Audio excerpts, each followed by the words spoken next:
राम राम सभी प्यारे साथियों को स्वागत है आप सभी का आपके अपने चैनल लर्नोलॉजी अड्डा में। जैसा कि आप सभी को पता है, हम डेली शाम को 5 बजे रट्टा मार्क्स सीरीज लेकर आते हैं, जिसमें हम यूपी स्पेशल के 20 प्रश्नों को देखते हैं, जो कि ग्राम पंचायत अधिकारी के साथ साथ UP PRO ARO junior assistant के लिए भी उतना महत्वपूर्ण है जितना कि ग्राम पंचायत अधिकारी के लिए।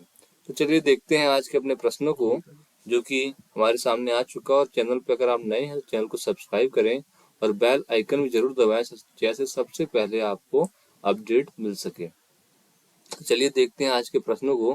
पहला प्रश्न है, निम्नलिखित में से कौन सा उत्तर प्रदेश का परंपरागत संगीत नहीं है? रसिया, सावनी, ठुमरी या कालबेलिया?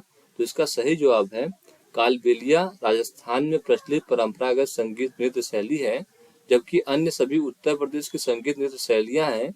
कालबेलिया नृत्य सपेरों की एक जाति द्वारा किया जाता है। इस नृत्य में सिर्फ महिलाएं शामिल होती हैं तथा पुरुष केवल एक वाद्य बजाते हैं। कालबेलिया को यूनेस्को ने विश्व धरोहर सूची में भी शामिल किया है। तो इसका जो सही जवाब है वो कालबेलिया है। चलिए देखते हैं अगले प्रश्न को। अगला प्रश्न है हमारे सामने। तो अगला प्रश्न हमारे सामने, धुरिया लोक नृत्य है कहाँ का? अवध का, बुंदेलखंड का, पूर्वांचल का या रोहेलखंड का? जो हमारा सही जवाब है वह है इसमें धुरिया जो है हमारा लोक नृत्य है उत्तर प्रदेश के बुंदेलखंड क्षेत्र का। कहाँ का है? बुंदेलखंड क्षेत्र का धुरिया लोक नृत्य है। इसके अलावा चलिए देखते हैं आज के अपने अगले प्रश्न को। अगला प्रश्न हमारे सामने, सूची 1 को सूची 2 से सम्मिलित कीजिए। एक साइड मेले दिए गए हुए हैं, दूसरी साइड उनके स्थान है, किस जिले से वो संबंधित हैं। तो इनको देखते हैं। दादरी का मेला कहाँ लगता है? दादरी का मेला हमारे बलिया में लगता है, जिसे हम बलिया से मैच करेंगे। उसके बाद अगला है, नौचंडी का मेला कहाँ लगता है? तो आप सभी को पता होगा, कई बार इसकी चर्चा भी हो चुकी है। यह हिंदू मुस्लिम एकता का प्रतीक त्योहार है जो मेरठ में लगती है। उसके अलावा पंचकुइया मेला झांसी में, और शाकुंभरी देवी का जो मेला है वह सहारनपुर में लगता है। यह आपको हमेशा याद रहना चाहिए, उत्तर प्रदेश के किसी भी एग्जाम में पूछा जा सकता है। देखते हैं अब अगले प्रश्न को। अगला प्रश्न, आल्हा एक लोकप्रिय संगीत किस क्षेत्र का है? तो आल्हा है रुहेलखंड, बुंदेलखंड, पूर्वांचल या पश्चिमी उत्तर प्रदेश? तो आल्हा एक गायन की विधा है जो कि बुंदेलखंड एरिया में गाया जाता है। एक मैहर माता का मंदिर है सतना में, वहाँ यह मुख्य रूप से आल्हा का वही क्षेत्र रहा है। वहाँ आल्हा उदल नामक 2 भाई रहते थे। उन्हीं के मतलब बल पौरुष पे यह गाना बनाया जाता था। चलिए देखते हैं अगले प्रश्न को। अगला प्रश्न है हमारे सामने, सूची 1 को सूची 2 से सम्मिलित करना है। सूची 1 में कुछ गायन शैली दी गई हुई है, सूची 2 में वह किस भाषा से संबंध रखते हैं यह हमें सम्मिलित करना है। जो बिरहा है यह कहाँ गाया जाता है? तो बिरहा भोजपुरी भाषा में गाई जाती है। कजरी किस भाषा में गाई जाती है? तो कजरी अवधी भाषा में गाई जाती है। और हमारा मल्होर ब्रज भाषा में गाई जाती है। और रसिया है कौरवी भाषा में गाई जाती है। कौरवी भाषा मेरठ के आसपास के क्षेत्र की भाषा है। चलिए देखते हैं अगले प्रश्न को। अगला प्रश्न हमारे सामने आ चुका है, उत्तर प्रदेश के ब्रज मंडल का संबंध इनमें से किस लोक नृत्य से है? चरकुला से, छोलिया से, जोगिनी से या नटवरी से? अब परीक्षा में कई बार प्रश्न पूछा गया है, जिसे अब इम्पोर्टेंट अति महत्वपूर्ण में रखेंगे अपने। तो यह उत्तर प्रदेश के हमारे जो ब्रजमंडल का संबंध है वह चरकुला नृत्य से है। चरकुला नृत्य से हमारे ब्रज क्षेत्र का संबंध है। छोलिया जो है राजपूतों में प्रचलित है। जोगनी अवध क्षेत्र के पुरुषों नर्तकों द्वारा रामनवमी के अवसर पर सामूहिक रूप से किया जाता है। और नटवरी जो है वह पूर्वी उत्तर प्रदेश के अहीरों द्वारा गाया जाने वाला एक नृत्य है। गायन शैली के साथ साथ यह नृत्य भी है। चलिए देखते हैं अगले प्रश्न को। अगला प्रश्न है, यह नृत्य किस संस्कृति से संबंधित है? किस संस्कृति से संबंधित है? ख्याल और बाज लखनऊ, बनारसी राज, रामपुर घराना या आगरा घराना? तो इनमें से जो ख्याल और बाज लखनऊ, बनारसी राज, रामपुर दरबार, आगरा घराना, इनमें से कोई भी प्रत्यक्ष रूप से नृत्य संस्कृति से संबंधित नहीं है, सभी गायन से संबंधित है। हालांकि अवध के नवाब वाजिद अली शाह ने कथक नृत्य को प्रशय दिया तथा इसे नृत्य का मुख्य केंद्र लखनऊ था। तो इसलिए ए ऑप्शन हम इसे क्लिक कर देंगे, ख्याल और बाज लखनऊ को। चलिए देखते हैं अगले प्रश्न को। अगला प्रश्न है, लोक नृत्य राहुला का संबंध यूपी के निम्न में से किसी एक क्षेत्र से है? पूर्वी क्षेत्र से, पश्चिमी क्षेत्र से, मध्य क्षेत्र से या बुंदेलखंड क्षेत्र से?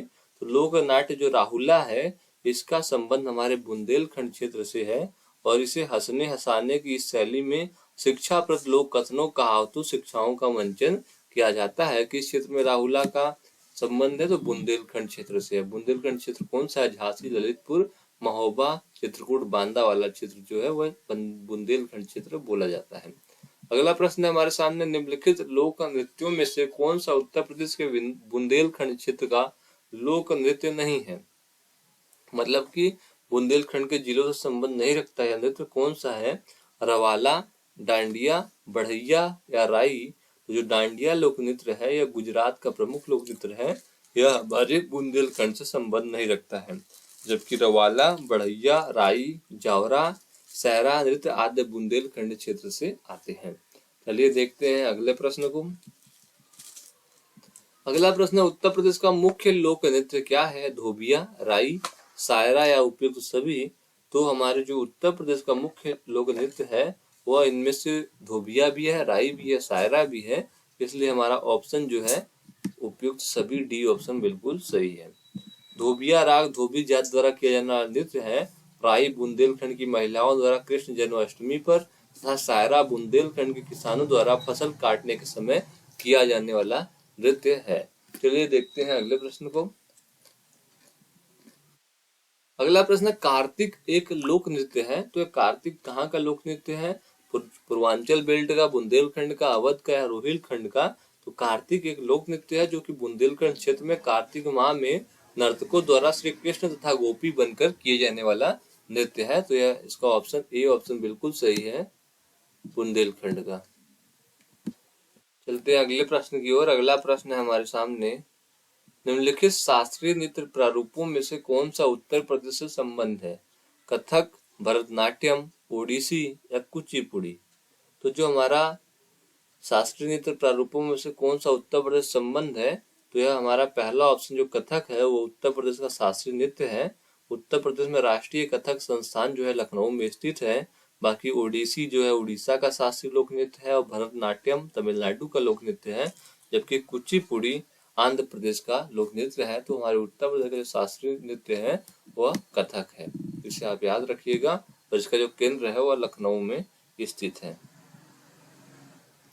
उत्तर प्रदेश की विशिष्ट नृत्य शैली कौन सी है? कथक, भरतनाट्यम, ओडिसी या कुचिपुड़ी? तो अभी हमने पिछले क्वेश्चन में बात कर लिया है। तो हमारे उत्तर प्रदेश की विशिष्ट नृत्य शैली है वह कथक ही है। चलते हैं अगले प्रश्न की ओर। अगला प्रश्न हमारे सामने, निम्नलिखित में से कौन एक उत्तर प्रदेश का लोकगीत नहीं है? ढोला मारू, रसिया, बिरहा या कजरी? तो जो हमारा उत्तर प्रदेश का प्रमुख लोकगीत है उसमें बिरहा है पूर्वांचल का, चैती ढोला विवाह गीत है रसिया है ब्रज का, सोहर कजरी अवध का है, आला बुंदेलखंड का है, क्योंकि ढोला मारू है यह राजस्थान का लोकगीत है, इसलिए ये ऑप्शन बिल्कुल सही है इस प्रश्न के हिसाब से। अगले प्रश्न को देखते हैं। अगला प्रश्न है, ढोला लोकगीत लोकप्रिय है कहाँ पर? आगरा मेरठ में, प्रयागराज कानपुर में, गोरखपुर जौनपुर में या लखनऊ सहारनपुर में? जो ढोला है, ढोला लोकगीत है, यह उत्तर प्रदेश में ढोला व रागनी का प्रचलन पश्चिमी क्षेत्र है, अर्थात सही उत्तर आगरा मेरठ होगा। जो आला है हमारा वह बुंदेलखंड में गाया जाता है या बीर रस में गाया जाता है। तो ढोला जहाँ लोकगीत हमारे आगरा और मेरठ बेल्ट का है। अगला प्रश्न है, कंपिल मेला निम्नलिखित में से किस धर्म से संबंधित है? जैन धर्म से, हिंदू धर्म से, सिख धर्म से या बौद्ध धर्म से? तो कंपिल मेला हमारे उत्तर प्रदेश के आयोजित जैन समुदाय से संबंधित मेला है, जो उत्तर प्रदेश के फर्रुखाबाद जिले के कंपिल नामक स्थान पर प्रतिवर्ष आयोजित किया जाता है। कंपिल हिंदू तथा जैन धर्म से संबंधित प्रसिद्ध तीर्थ स्थान भी है। तो कंपिल मेला जैन धर्म का एक मेला है और यह फर्रुखाबाद में लगता है। देखते हैं अगले प्रश्न को। अगला प्रश्न है, उत्तर प्रदेश में जैन एवं बौद्ध दोनों का प्रसिद्ध तीर्थ कौन सा है? तो देवी पाटन, कौशाम्बी, कुशीनगर या सारनाथ? तो इसका सही जवाब है कौशाम्बी। कौशाम्बी जैन धर्म के साथ साथ बौद्ध धर्म का भी तीर्थस्थल है। जैन ग्रंथों के अनुसार यहाँ छठे तीर्थंकर पद्म प्रभु का जन्म स्थान था। उत्तर से साकेत को, दक्षिण में गोदावरी तथा तट पर स्थित पैठन से मिलाने वाली व्यापारिक मार्ग पर यात्रा करने वालों के लिए कौशाम्बी एक महत्वपूर्ण विश्राम स्थल था। 7वीं सदी ईस्वी में ह्वेनसांग यहाँ आया था। यहाँ पर 10 से अधिक बौद्ध विहार भी हैं जो अब जीर्णावस्था में है। यहाँ पद्म प्रभु का मंदिर है जिसमें चंदन बाला की प्रतिमा भी है। तो उत्तर प्रदेश में ऐसा स्थान जो जैन और बौद्ध दोनों का प्रसिद्ध तीर्थ है तो कौशाम्बी है या प्रयागराज के पास है। चलिए देखते हैं अगले प्रश्न को। इलाहाबाद में प्रत्येक वर्ष में 2 से 7 फरवरी तक पर्यटन विभाग सांस्कृतिक और प्राकृतिक विरासत के माध्यम से एक उत्सव का आयोजन करता है। वह किस प्रकार का उत्सव होता है? लोक नृत्य महोत्सव, सांस्कृतिक महोत्सव, योग महोत्सव या होली महोत्सव। जो इलाहाबाद या प्रयागराज में प्रत्येक वर्ष 2 से 7 फरवरी तक पर्यटन विभाग सांस्कृतिक और प्राकृतिक विरासत के माध्यम से योग महोत्सव का आयोजन किया जाता है। तो 2 से 7 फरवरी तक इलाहाबाद प्रयागराज में योग महोत्सव का आयोजन किया जाता है। देखते हैं अगले प्रश्न को। निम्न सांस्कृतिक कार्यक्रमों में से कौन सा एक उत्तर प्रदेश की विशेषता नहीं है? बिहू, रसिया, स्वांग, कव्वाली। जो रसिया है, स्वांग तथा कव्वाली है यह हमारे उत्तर प्रदेश के विभिन्न क्षेत्रों से संबंध रखता है, लेकिन जो बिहू है यह असम का लोक नृत्य है। तो ये हमारे उत्तर प्रदेश से किसी भी प्रकार से संबंधित नहीं है। आप आसानी से इसका उत्तर दे भी सकते थे। चलिए देखते हैं आज के अपने आखिरी प्रश्न को और समझते हैं आखिरी प्रश्न क्या है।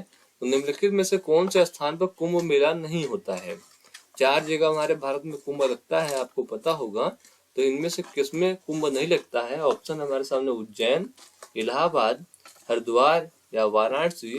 जो सही जवाब है, भारत में हमारे 4 जगह कुंभ लगता है, जिनमें वाराणसी में नहीं लगता, प्रयागराज में लगता है, हरिद्वार में लगता है, उज्जैन में लगता है और नासिक में लगता है।